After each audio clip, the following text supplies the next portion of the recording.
The big debate over whether to run a third-party candidate against Donald Trump. Some say Trump needs to be taken out, but won't that just help elect Hillary? Somebody who's really fired up about this is my next guest. He joins me here in studio, Barry Nussbaum. Barry, welcome to the show.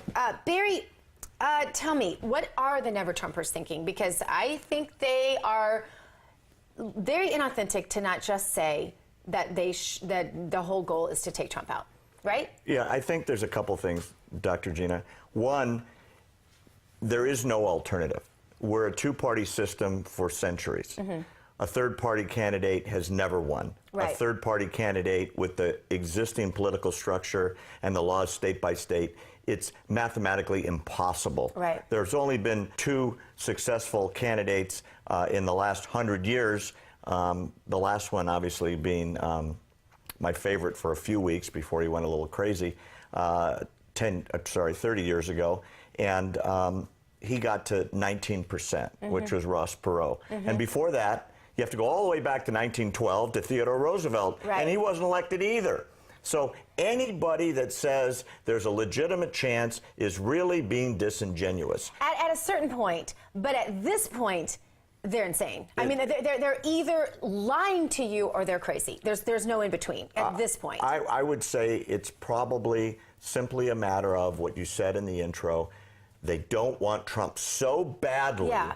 They'll put up anybody. But now, don't they understand that the very reason Trump happened is because they've been so dishonest with the American public? So to even come out and pretend like you're going to put a candidate in at this juncture when they can't possibly even get on the ballot in enough states to win is so disingenuous and only further repels people. Don't they understand that? Well, I think it's really weirder than that. There's been a number of pundits that have actually written that they hope Trump loses, mm-hmm. and then the obvious question is posed to them, well, that means that Hillary wins. Now, these are conservatives, right, by the way. Supposedly. And they say, well, that's okay, because 4 years from now, we'll put up a proper GOP candidate, right. who will beat Hillary. And don't worry, she can't do that much damage in 4 years. For the people that remember Jimmy Carter, oh, yes, anybody can cause a lot of damage in 4 years. I mean, the economic ruin we could be in at that point is unspeakable. Not to mention the Supreme Court, the Supreme Court, the Supreme Court. Yeah.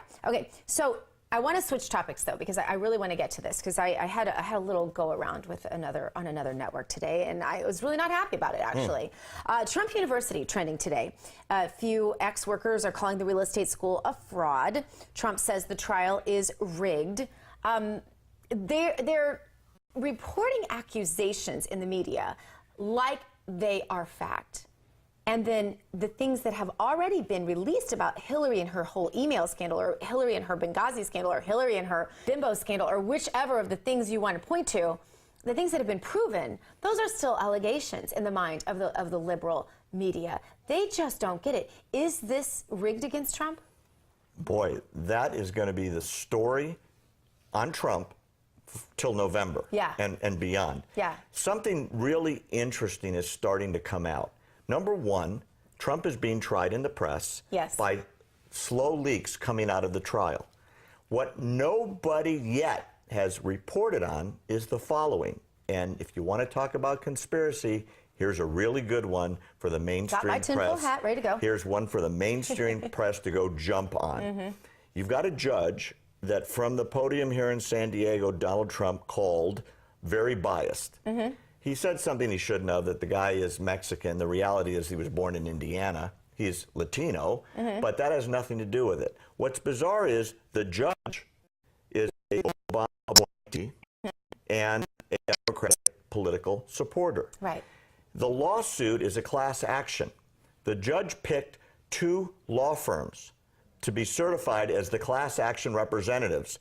Both of them are very active in Democratic politics, mm-hmm. to the point of one of them is affiliated with MoveOn.org, which wow. is the most left-wing, almost fall off the planet, liberal Democratic organization. Right. And the other one is a donator to Hillary Clinton's campaign. Wow. So you've got rulings by the judge, certifications by two law firms, all of whom want Hillary Clinton to be the next president of the United States. Mm-hmm. Isn't it interesting? Because in a trial like this, the rulings have everything to do with how the trial is going to proceed. And as certain amounts of evidence are being brought out, it looks like Trump is in a bad place. I'm very curious about the rest of the evidence. Unfortunately, this is going to overshadow a lot of the campaign for the next 4 or 5 months, maybe? But they have 4.8 out of 5 stars. And actually, some of these people that are involved in this class action are some of those who gave Trump University some of the highest ratings. How do they explain that? You know, I don't know about all the facts, but I'll tell you, I watched for 2 hours today as depositions were being leaked. And some of these people that ended up part of the plaintiff's case had earlier given glowing recommendations about the school, had ended up giving more money, had said that even though Trump wasn't teaching, the teachers were quite good, and they were learning quite a bit, and were happy they signed up, and then they ended up being plaintiffs. I find it curious that this becomes as important as anything else in the campaign. But how could it? Because this is a private thing. This is a private business. They keep saying, oh, it was targeting old people and financially insecure people. And what? That's called sales.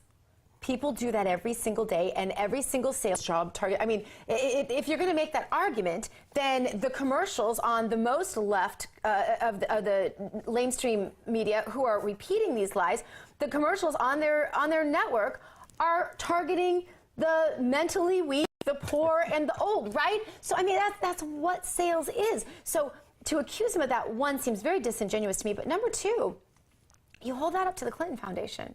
Hillary says they were dead broke when they left the White House 16 years ago. Somehow they went from that to having over $100 million from speeches from nations that are questionably hostile to the United States, from other things that we don't even know or understand, speeches to Wall Street that she won't even release the transcripts of.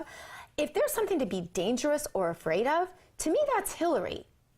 I think what you're hitting on is what's resonating so greatly with a very large portion of Trump's supporters.